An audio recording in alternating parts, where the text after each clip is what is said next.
રાજકોટના ઢોરડબાની અંદર 756 ગાયના મૃત્યુ થયા. ત્યાં રાજકોટની અંદર આજે જોઈએ આપણે ગામે ગામની ગૌશાળાવાળા હોય કે આરએસએસ હોય એને પોતે મંડપ પોતાના નાખી અને ફંડ જ્યારે ઉઘરાવતા હોય ગાયના નામે, જ્યારે ઘાસચારાના નામે પૈસા અત્યારે ફંડ એકત્રિત કરી રહ્યા હોય ત્યારે રાજકોટના મેયરની જવાબદારી આ લોકોને સજા દેવડાવવાની હતી, કોન્ટ્રાક્ટરોને અને અધિકારીઓને સજા દેવડાવવાની હતી. ત્યારે રાજકોટના મેયરશ્રીને એક પતંગ દેવા માટે આવ્યા છે કે પતંગની અંદર લખાણ અને મારું સ્ટીકર ચોંટાડ્યું છે કે આવતીકાલે રાજકોટની આકાશની અંદર ભરવાડ સમાજને, માલધારી સમાજને, ગૌ સેવકો આ રીતે પતંગ ચગાવશે લખાણ કરીને કે રાજકોટની ગાયોને ન્યાય ક્યારે.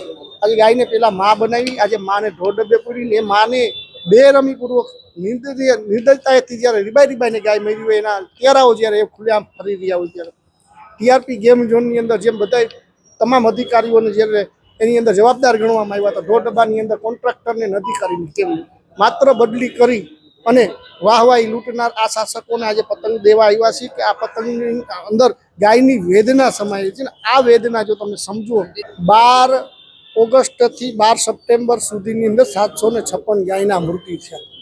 એનો આંકડો આપવામાં નહોતો આવતો, ક્યારે પણ આરટીઆઈની અંદર માહિતી આપવામાં નથી આવતી. પણ અમારા કોર્પોરેટર બેન શ્રી કોમલબેન ભારા, જે વોર્ડ નંબર 15ના અમારા કોર્પોરેટર છે, એને જનરલ બોર્ડની અંદર જ્યારે પ્રશ્ન પૂછ્યો ત્યારે જનરલ બોર્ડની અંદર ના છૂટકે આ લોકોએ જવાબ દેવો પડ્યો. એવી પરિસ્થિતિની અંદર જવાબ આવ્યો ત્યારે રાજકોટની જનતા સમક્ષ આ વાત આવી કે આટલી ગાયોના મૃત્યુ થયા છે. 3 વાર કોર્પોરેટરના લેટર પેડ ઉપર લેખિતમાં પણ માંગણી કરી ચૂક્યા છે. હજી સુધીની વિજિલન્સની તપાસ કરવાનો કોઈ આદેશ આપવામાં નથી આવ્યો. વિજિલન્સની તો ઠીક છે, પણ જે સામાન્ય તપાસ હોય એ પણ કરવામાં આવેલ નથી હજી સુધી. ઘાસચારો જે ગાયોને ફાળવવામાં આવે છે અને જે જનરલ બોર્ડની અંદર અમુક પ્રશ્ન આવતા હોય, અમુક પબ્લિકના પ્રશ્ન આવતા હોય, તો કે ગાયનો નિભાવ કરવા માટે થઈને જે આહાર ગાયોને આપવામાં આવે છે તે વ્યવસ્થિત રીતે પહોંચતો નથી અને ત્યાં તેની વ્યવસ્થા પણ રાખવામાં આવતી નથી કે ઢોર પકડીને લઈ જાય છે તો એ ઢોરને પકડીને લઈ જાય છે ત્યાં નાના નાના વાછરડા હોય અને ગાયો હોય એની સંભાળ લેવામાં આવતી નથી. પણ મેં જ્યારે રૂબરૂ મુલાકાત લીધી તો જે ગાયો બીમાર છે એને થોડીક અલગ રાખવામાં આવી છે કે જે સાજી ગાયો છે તેને એનો ચેપ ન લાગે.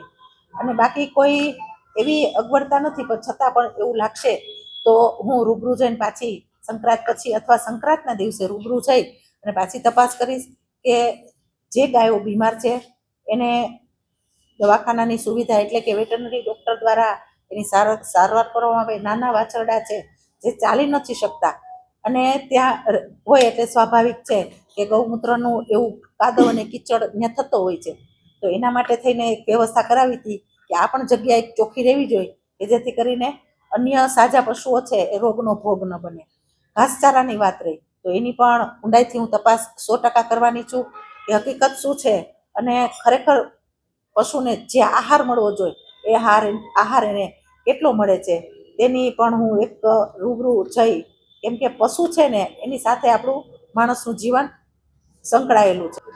એ રજૂઆતનો પણ હું તપાસ કરીશ અને પતંગની અંદર જે 756 ગાયોનું જે લખી અને ઓફિસે આપેલા હતા કોંગ્રેસના કાર્યકર્તાઓ, એટલે એની પણ હું તપાસ કરીશ કે 756 ગાયો હું શું પરિસ્થિતિ છે.